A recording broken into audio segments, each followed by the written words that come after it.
Hey everybody. So today I'm going to talk about a topic that you would think most immigration lawyers would not talk about. And that is specifically how to file an E-2 visa application without using a lawyer. Welcome everybody. My name is Charles Raether. I'm the managing partner here at AmLaw Group based in South Florida, where for nearly 20 years we've been assisting people such as yourselves in making a successful and comfortable transition to the US. E-2 visas are a large part of our business. I'd say probably at least 35%, if not more, of our business is related to E-2 visas. So you'd think it's kind of weird. Why would I be giving advice to viewers such as you as to how to do an E-2 visa without an attorney? Well, I think the purpose of this video is not so much to convince you to do it without an attorney, but actually to explain to you why an attorney is so necessary. For example, this week, I had a consultation with a gentleman, go-getter, very smart guy, savvy guy, and he started the whole process of doing the E-2 visa on his own. And, using ChatGPT or similar platforms and just doing Google research, he felt he had all the information he needed to do the E-2 petition all by himself without paying an attorney, $10,000 or more for an E-2 petition. But as it turned out, there were a lot of things he did incorrectly, starting with the fact that he didn't realize he was supposed to send in the petition first, then sign up for the interview. Somehow what he did is he just paid the government filing fee online at the embassy's website. He got access to the scheduling calendar, and he could see, maybe in 2-3 weeks there were interview slots available to sign up for the E-2 interview. But he didn't realize, and apparently it's not on the website because they might not go into all the details on the websites for the embassies, that he didn't realize you need to submit all the paperwork in advance. So I'm quite confident if he showed up for that interview carrying his documents with him, I'm quite sure best case scenario, they would just send him home and say, hey, and up again, you don't have to pay the fees. Worst case scenario, they would mark it down as a denial. They wouldn't give him his money back, and they say, hey, do it right the next time, and explain to him what he should do and send him on his way, which is also irritating and a loss of some time and money. But the biggest problem of something like that happening is he would get a denial in his record.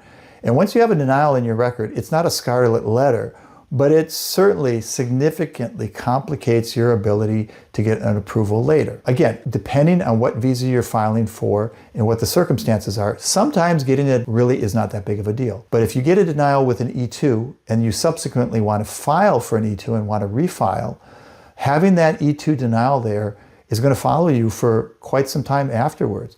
Now, of course, it depends on the particular circumstances of the case. And if the officer indicates, well, this person was denied, came in for an interview and was denied because they didn't have all the documents, they didn't understand what they needed to do, I would hope that the future officer would look at those details and say, oh, okay, this guy didn't know what he was doing. That first denial maybe doesn't really count. Again, like I said, I would hope that would be the case, but I can't guarantee it will be the case. And many times they don't go into the details why the person got a previous denial. They'll just see in the system, a red check mark, previous denial. They're not going to bother taking the time to learn all the details. What was the cause of that denial? And once you have a denial for an E-2, you have a large hurdle to clear in order to successfully refile. So that's just one example of where a client was very close to screwing up. And I should even say there were other potential problems as well. He's a UK citizen. He did not know that with the UK treaty, there's no other treaty that has this provision, but with the UK treaty, before you file for the E-2, just before, you have to show that you are a resident of the UK. So you just can't be a citizen of the UK who lives in Spain or who lives in North America or something like that and decide to get an E-2. No, you have to show that you're a resident, a bona fide resident of the UK just prior to or at the time of the filing. And so in his case, he hadn't been to the UK probably for almost a year. And I was honest with him and said, I don't think you have a very good chance of getting approved.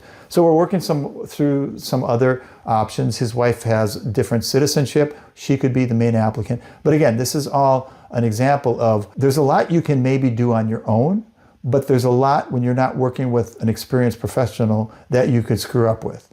So, okay, granted, let's say if you weren't a UK citizen, you didn't have to worry about being a resident, you never had any denials in the past and, have a pretty straightforward case. Could you still apply? Yeah, you possibly could. I've heard about it. I've heard very rarely that I've heard about it, but I've heard people, filing on their own without an attorney. But again, understand me, there can be long-term consequences and problems by even good faith mistakes that you might commit when you try to file on your own. You do enough research online, you understand everything. It's still quite likely you're not going to have all those nuances and knowledge that come with decades of experience that we bring to the table to not only maximize your ability to get the E-2, but also to minimize the possible mistakes that might occur that could hamper your ability to get an E-2 or similar visa or any visa in the future.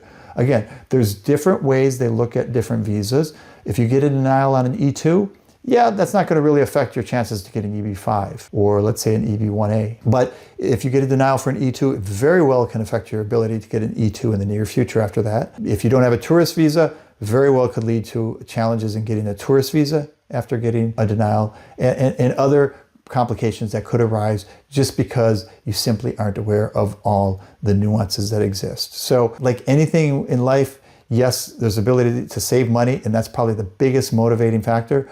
But when you're dealing with immigration, the consequences tend to be so serious that depending on the situation, I'm not convinced it's always worth taking those risks, especially if you're looking long-term at spending time in the US, possibly getting your green card. You don't have many options to make mistakes, and you really want to avoid those problems, especially if you have, a spouse and children you're bringing along, and all the problems that can engender if you do have problems. When you choose to file on your own or not is something solely up to you. But if you would like to rely on us or even just talk to us to evaluate your situation and get a better understanding of whether this is really something you can handle on your own or not, please sign up for a consultation with us where we can go through this and all the other details related to making your transition to the US.